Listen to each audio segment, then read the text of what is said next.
जल्दी जल्दी भागने के बाद फाइनली जो है वो फ़्लाइट पकड़ ली। ट्रैवलिंग की मैं आपको एक और टिप दूँ, ये एक चार्जर है, इसको कहते हैं। जहाँ पे सस्ती एयरलाइंस के फ़ायदे होते हैं वहीं पे सस्ती एयरलाइन के नुकसानात भी होते हैं। कौन कौन सी चीज़ें एयरपोर्ट से ख़रीदनी चाहिए। फ़्लाइट आ गई है, थोड़ी फ़्लाइट लेट थी लेकिन फ़्लाइट आ गई है। एक और टिप ले लें मेरे से, अगर आप बजट एयरलाइन में ट्रैवल करें, लैंड कर दी है, क्यों में लगे हुए हैं। जी मेरा नाम है महार साजिद, बहरीन में मैं रहता हूँ, एक्सपैट हूँ पाकिस्तानी।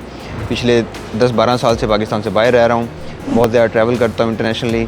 ट्रैवल व्लॉगिंग मेरा शौक़ है, पेशे से मैं IT एक्सपर्ट हूँ। आज मैं जो है टर्की के लिए ट्रैवल कर रहा हूँ। अगर आप टर्की के बारे में मालूमात चाहते हैं तो यूट्यूब का चैनल सब्सक्राइब कर लें और फेसबुक पे फॉलो कर लें। आप मुझे इंस्टाग्राम पर भी फॉलो कर सकते हैं। आज मैं शुरू से व्लॉग नहीं बना सका क्योंकि मेरी फ़्लाइट जो थी वो आज रात 2 बजे की थी और मैं इस कन्फ्यूजन में था कि शायद कल दोपहर 2 बजे की है। तो हुआ ये कि लेट रियलाइज़ हुआ, जल्दी जल्दी भागा। चेक इन का टाइम बहुत कम था, खैर चेक इन कर लिया है। वेटिंग फॉर द बोर्डिंग, जैसे बोर्डिंग होती है तो आगे चलते हैं। सस्ती टिकट कैसे लेनी है उसका व्लॉग भी बहुत जल्द मेरे चैनल पे अपलोड होने वाला है। मैं सस्ती टिकट कैसे फाइंड आउट करता हूँ, सस्ते होटल्स कैसे फाइंड आउट करता हूँ, टर्की में ट्रैवल करना है तो क्या क्या चीज़ें देखनी चाहिए। जल्दी जल्दी भागने के बाद फाइनली जो है वो फ़्लाइट पकड़ ली। गेट नंबर 20A के ऊपर वेट कर रहे हैं फ़्लाइट का। फ़्लाइट आती है तो बोर्डिंग करते हैं और चलते हैं टर्की। जहाँ पे सस्ती एयरलाइंस के फ़ायदे होते हैं वहीं पे सस्ती एयरलाइन के नुकसानात भी होते हैं। तो पेगासस जो है वो बजट एयरलाइन है, जैसे फ़्लाई दुबई जो है वो बजट एयरलाइन है।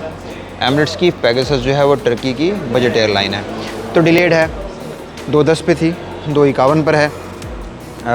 मेरा एक्सपीरियंस ये है कि फ़्लाई दुबई और पेगासस ऑलमोस्ट लेट होती ही होती हैं, बहुत कम टाइम पे होती हैं। लेकिन डज़न्ट मैटर, जब आप ट्रैवल कर रहे हो फ़न के लिए तो कोई मसला नहीं है, लेट होती है तो ठीक है, हमारे पास काफ़ी टाइम है। इंटरनेशनल ट्रैवलिंग जो है वो एक फ़न है लेकिन उसमें कुछ हैज़ल्स भी हैं। मैं आपको टिप्स देता रहूँगा साथ के साथ, इस व्लॉग के अंदर तो बने रहिएगा।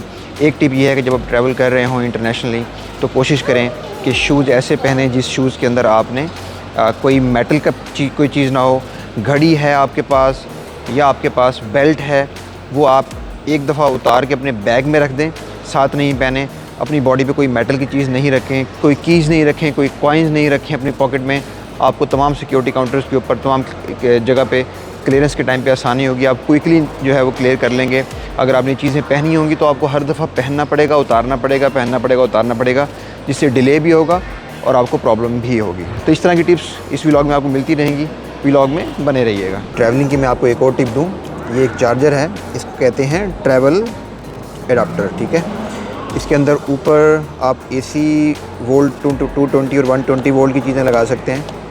इसके अंदर फास्ट चार्जिंग की भी स्लॉट होती है और 3 और स्लॉट्स होती हैं, ठीक है। तो ये चार्जर जो है, अगर आप ट्रैवल करते हैं, फ्रीक्वेंट ट्रैवलर हैं, तो इस तरह का एक चार्जर आप ज़रूर ले लें। ये आपको बहुत ज़्यादा हेल्प आउट करेगा आपकी चीज़ें चार्ज करने में। प्लस जो है, अगर आप इंटरनेशनल ट्रैवल कर रहे हैं तो इसके अंदर तमाम किस्म की सॉकेट्स होती हैं। अगर आप EU में हैं तो EU की सॉकेट्स हैं, अगर आप GCC कंट्रीज़ में हैं तो GCC की सॉकेट्स हैं, अगर आप अमेरिका में हैं तो वो वाली सॉकेट्स भी हैं। तो आपको तमाम तरह की सॉकेट्स इसके अंदर मिल जाएंगी। तो आप ट्रैवल कर रहे होंगे डिफरेंट रीजन्स के अंदर तो आपको मसला नहीं होगा कि कौन सी सॉकेट के लिए अडाप्टर लेना है। ये चार्जर जो है सारे काम करेगा। आप में से 70% ऐसे लोग हैं जो वीडियोस देख रहे हैं लेकिन सब्सक्राइब नहीं कर रहे। अगर आपको ये वीडियो पसंद आ रही है तो प्लीज़ सब्सक्राइब ज़रूर कर लें ताकि नेक्स्ट वीडियोज़ का नोटिफिकेशन आपको मिलता रहे और आप कोई वीडियो मिस न कर सकें। उसके अलावा जो ट्रैवलिंग के मेरे गैजेट्स हैं, बहुत ज़रूरी गैजेट्स, उसमें आप पावर बैंक्स ज़रूर रख लें एक्स्ट्रा अपने पास, हेडफोन्स रख लें अच्छे वाले, चार्जिंग केबल्स आपके पास सफिशिएंट एक्स्ट्रा होनी चाहिए ताकि आपको अगर एक चार्जिंग केबल ख़राब हो जाए तो आपको रास्ते में भागना भूगना ना पड़े। कौन सी चीज़ें एयरपोर्ट से ख़रीदनी चाहिए और कौन सी चीज़ें एयरपोर्ट से नहीं ख़रीदनी चाहिए। अगर आपने गैजेट्स लेने हैं इलेक्ट्रॉनिक्स के, आपको डिस्काउंटेड प्राइस पे सेल में मिल जाएंगे तो आप ले सकते हैं। आप प्राइसेस कंपेयर कर सकते हैं, ऑनलाइन प्राइसेस चेक कर सकते हैं। सेल में है तो लें, अगर सेल में नहीं है तो नॉर्मली प्राइसेस जो होती हैं वो हायर होती हैं। और उसके अलावा जो है, अगर आपने टॉयज़ वगैरह लेने हैं तो बिल्कुल नहीं लें एयरपोर्ट से, प्राइसेस बहुत ज़्यादा हाई होती हैं यहाँ पे। चॉकलेट्स के ऊपर अक्सर यहाँ पे डिस्काउंट्स लगे होते हैं, चॉकलेट आप लेना चाहें तो ले सकते हैं। उसके अलावा सिगरेट्स जो लोग पीते हैं, स्मोकिंग करते हैं, सिगरेट जो है वो ड्यूटी फ्री से आप ले सकते हैं, यहाँ से आपको सस्ती मिलेंगी काफ़ी सारे कंट्रीज़ के अंदर। Again it depends on the regulations कि क्या रेगुलेशंस हैं। फार्मेसी इंतहाई इम्पोर्टेंस, अगर आपको मसला है तो यूज़ करें। फार्मेसीज़ की प्राइसेस यहाँ पे थोड़ी सी कॉस्टली होती हैं। और देखते हैं और क्या क्या अवेलेबल है। मैं असल में अपनी सेल्फ़ी स्टिक भूल गया हूँ तो मैंने सेल्फ़ी स्टिक लेनी है, मैं वो ढूंढ रहा हूँ। एयरपोर्ट की करेंसी एक्सचेंज बिल्कुल भी यूज़ नहीं करें, ठीक है। होती हैं नॉर्मली उनकी प्राइसेस बहुत हाई होती हैं। आप हमेशा अगर आपको एयरपोर्ट पे कैश चाहिए भी है तो आप डेबिट कार्ड यूज़ करें, एटीएम से जो है वो थोड़ा सा कैश निकलवाएं और उसके बाद जो है आप बाहर जाके करेंसी एक्सचेंज जो है उसको यूज़ करें, उससे आपको बहुत अच्छा रेट मिल जाएगा। Axi.com पे जाएँ, वहाँ पे रेट चेक करें और उससे ओपन मार्केट में आपको थोड़ा सा बेहतर ही रेट मिल जाएगा, 1-2-3% बेहतर ही रेट मिल जाएगा। टर्की में मैं जब कैश कन्वर्ट कराऊंगा तो आपको दिखाऊंगा कि टर्की में कैश कहाँ से कन्वर्ट कराना है, जहाँ से आपको अच्छे रेट्स मिलेंगे। बोर्डिंग स्टार्ट हो गई है, मेरे पीछे आपको क्यू नज़र आ रही होगी। तो बोर्डिंग का तरीकाकार ये है कि या तो आप जो है शुरू में बोर्डिंग कर लें या आप सबसे एंड में बोर्डिंग करें, ठीक है। क्यू में लगने की ज़रूरत नहीं है, तसल्ली से बैठें। आपकी जो सीट है वो आपकी है, वो आपको ही मिलेगी, कोई और उस सीट पर नहीं बैठ सकता। जल्दबाजी करने की ज़रूरत नहीं है। सीट सिलेक्शन की जहाँ पे आपको ऑप्शन अवेलेबल हो, शुरू की सीट सेलेक्ट करें ताकि आपको वापस उतरने में जल्दी आसानी हो, ताकि आप इमिग्रेशन पे पहले पहुँचें और पहले इमिग्रेशन क्लियर कर सकें। लेकिन अगर नहीं सीट सिलेक्शन आपने करनी, बजट में ट्रैवल करना है, क्योंकि बहुत सारी एयरलाइंस जो हैं वो सीट सिलेक्शन की प्राइसेस लेती हैं आजकल, तो कोई मसला नहीं है, आप सीट सेलेक्ट कर लें, उसके बाद तसल्ली से बैठें। बोर्डिंग के टाइम पे अगर क्यू लग चुकी है तो वेट कर लें, अगर क्यू नहीं लगी तो आप पहले क्यू के अंदर एंटर हो जाएं। फ़्लाइट आ गई है, थोड़ी फ़्लाइट लेट थी लेकिन फ़्लाइट आ गई है और एक्साइटेड टू गो। पहले भी जा चुका हूँ मैं टर्की, लेकिन टर्की प्लेस ही ऐसी है कि आप हर दफ़ा जाएँ तो आपको कुछ नया एक्सप्लोर करने को मिलता है। बहुत खूबसूरत कंट्री है और यहाँ पे बहुत लंबी सारी क्यू है चेक इन के ऊपर, बोर्डिंग के ऊपर सॉरी। तो ये बोर्डिंग स्टार्ट हो चुकी है, लोग जा रहे हैं, तो मैं भी बस निकलता हूँ और चलते हैं जहाज़ की तरफ।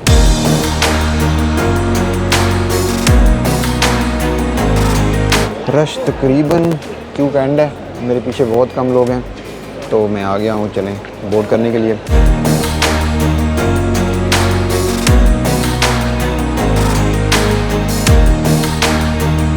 हालांकि मैं काफ़ी वेट करके आया हूँ लेकिन अभी भी बहुत लंबी क्यू है यहाँ पे। एक और टिप ले लें मेरे से, अगर आप बजट एयरलाइन में ट्रैवल करें लाइक फ्लाई दुबई, पेगासस, तो जो सीटों के दरमियान स्पेस होती है वो बहुत तंग होती है। अगर आपकी हाइट थोड़ी सी बड़ी है तो आपको बहुत ज़्यादा मसला हो सकता है।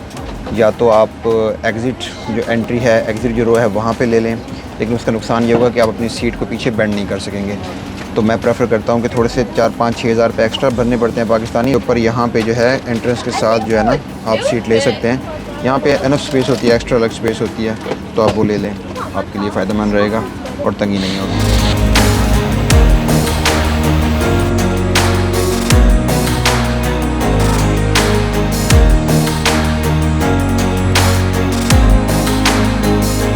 लैंड कर दिया, क्यू में लगे हुए हैं, जैसे ही भी गेट खुलते हैं तो फिर बाहर निकलते हैं। मेरी कोशिश है कि मैं आप लोगों के लिए हिस्ट्री, टेक्नोलॉजी, ज़ियारात, करंट अफेयर और ट्रैवल पर वीडियो बनाता रहूं। अगर आपको ये वीडियो पसंद आई है और आप इस तरह की मज़ीद वीडियोज़ देखना चाहते हैं तो मेरे चैनल को सब्सक्राइब कर लें और बेल आइकन को दबा दें।